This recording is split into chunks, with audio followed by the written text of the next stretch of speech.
Hello students, Mr. Young here.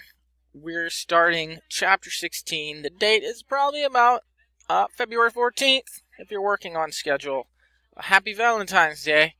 Uh, we're starting chapter 16, Towards Civil War. This is a 3-lesson chapter that is basically, reading it, I just read it in my textbook here, 1, 2, 3, and it is more or less the death spiral of the United States that leads to this Civil War.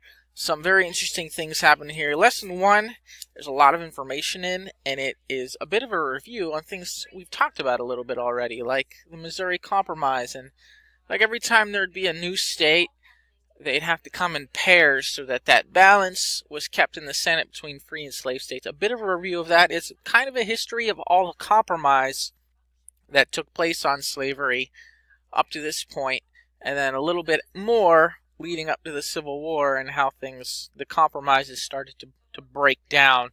You had basically unsolvable problems where no one could agree on a compromise.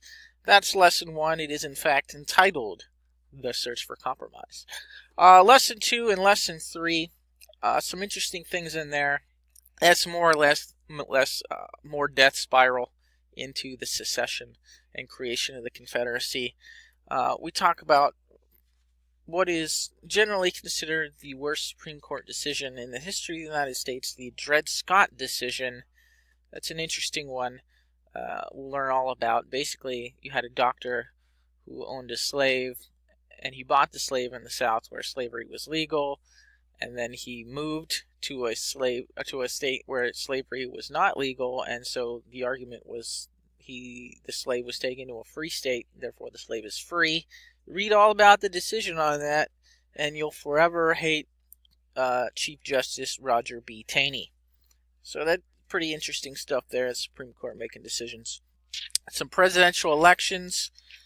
Southerners get elected. Republicans get elected. We have the birth of the Republican Party, the same that exists to this day, and Abraham Lincoln. And we'll learn about the election of Abraham Lincoln and how that was pretty much when the South threw in their hat and secession starts. And we end the chapter in lesson 3 with the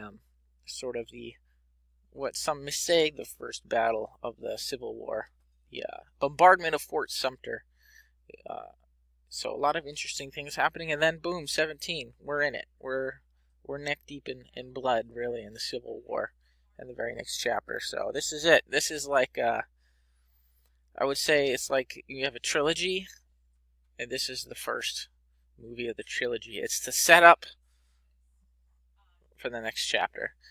On the very next page, we'll have our vocab. Go ahead and hop there, and I'll go over the vocab with you. And then there's not a whole lot of vocab, so short quiz today. All right, I'll see you on the very next page.